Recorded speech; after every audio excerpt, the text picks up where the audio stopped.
What is up, Fam Bam Shazam? Nate 258, formerly known as Nate Cadillac here.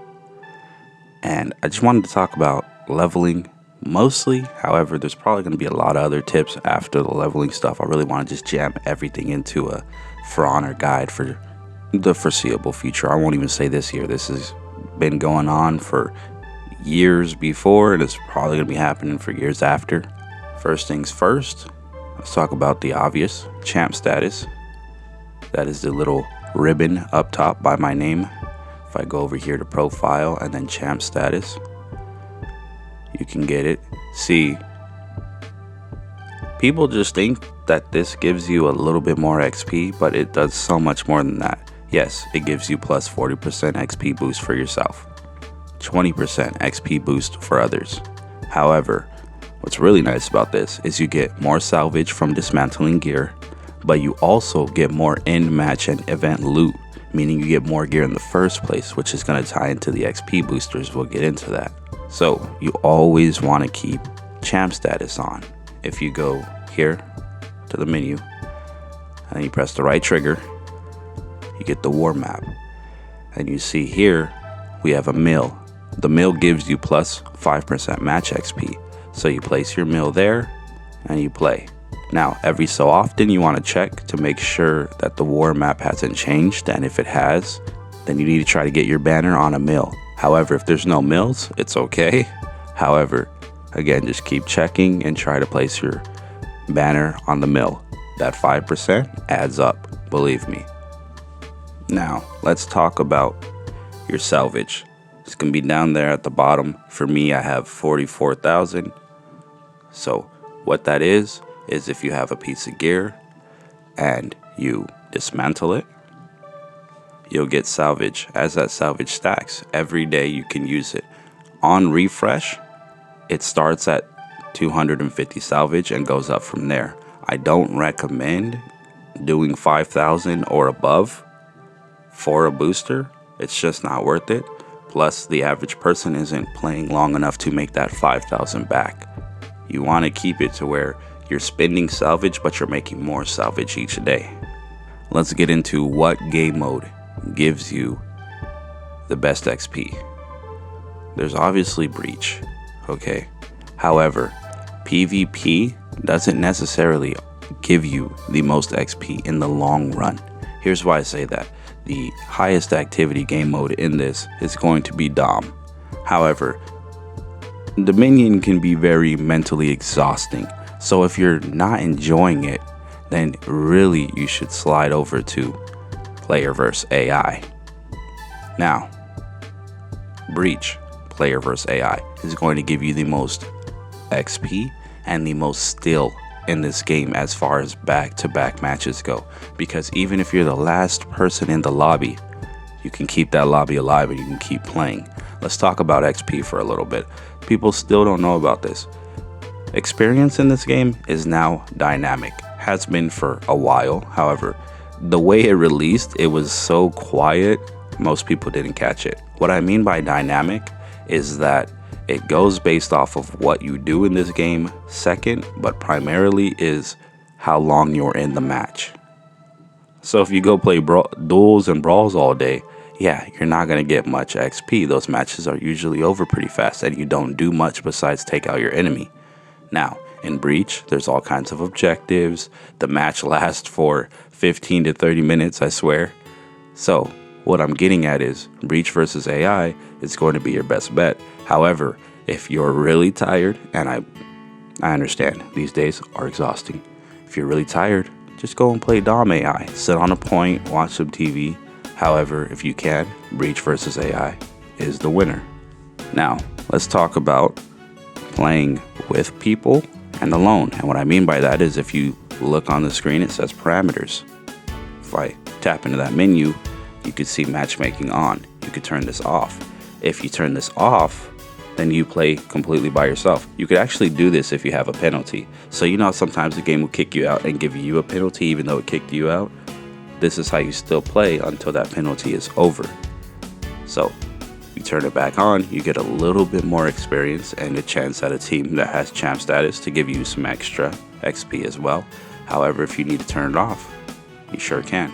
Now, what do you want to do while you're inside of Breach vs. AI? By far in this game, if you're an assassin, that is, okay? Assassins being the ones labeled with assassin, like you see here for Catan. Taking out enemies is going to be your best way towards XP. However, if you're somebody like a Vanguard, then taking out minions and playing the objective is going to do the best. Everybody else kind of falls somewhere in between that. You're just going to have to play and see what works for you. You're trying to raise your score, okay? The higher your score, the more XP. On top of, yes, the match being as long as it could possibly be. Whether you want to play Breach and just sit in their spawn and take out enemies, if you could do it fast enough, sure. I'm sure it'll be fine. If you need more time though, taking out minions is just fine. Capturing points, defending points works as well. Let's get into some other things you may not know. Say here for Aramusha, I have the icon that says that I have something new, right? You can go to Options, Game Menu. You go down here to User Interface. You scroll all the way down until you see Remove All New Icons. You check the box, you back out, and now that's gone. It'll clear all your notifications. Another thing is, we'll go over here to Shinobi, and I'm going to buy a crate.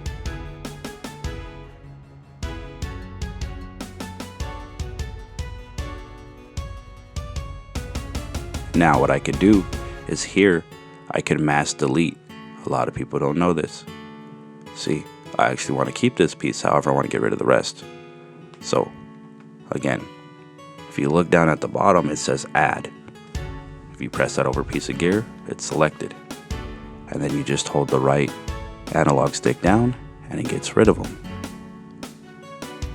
I already know about that piece, so I'm going to go back to the user interface, remove all new icons. Now, let's talk about some things in the menu for a second, right? User interface. The way I like to have my UI is very clear. So I'll get rid of things like ally outlines.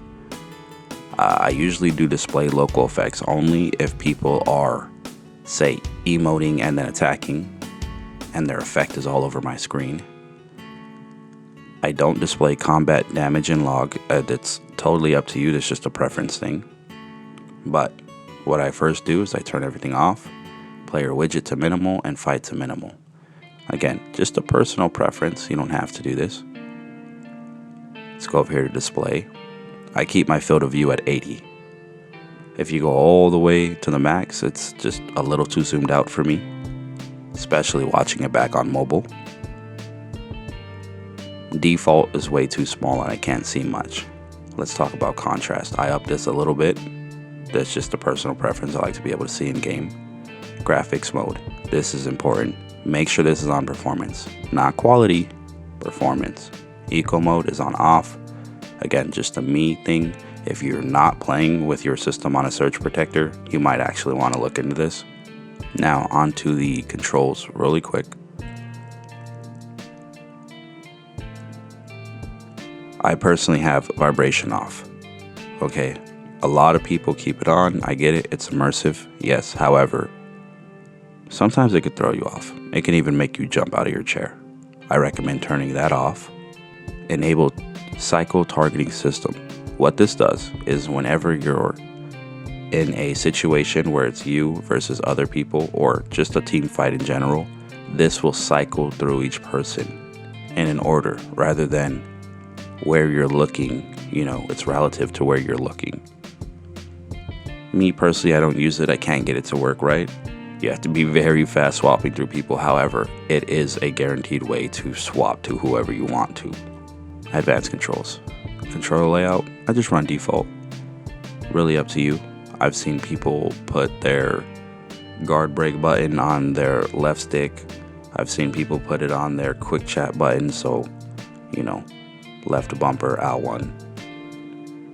As far as fight controls, I lower my top stance. Here, let's reset this. I lower my top stance to about 100. It's really all you need. My full block depends on who I'm playing. For a little bit, I'm going to be playing Aramusha, so I'll leave this at 30. However, if I'm not playing somebody like Aramusha, Nabushi, JJ, this gets lowered. Your dead zone, let's talk about this. Everybody swears you have to have it at 0 to get a parry. That is not true. Dead zones are so tiny, it's really not even that serious. However, for me personally, I keep it at 10 just because I have stick drift. Unfortunately, there's nothing you can do about stick drift on your left analog stick in this game. Just have to bear with it. Now, remember how earlier I was talking about XP boost? See, next to my character, if I press R1, I can use one. However, I don't use 5,000 and above, just because the average person isn't going to make that back. So, unfortunately, can't find a match. It is super early, so I'm just gonna go ahead and say it verbally. At the end of matches, if you go over to rewards, you'll see all your gear that you got for that match. If they're not pieces you want to keep, you could also mass delete there as well, like you can when you buy a crate.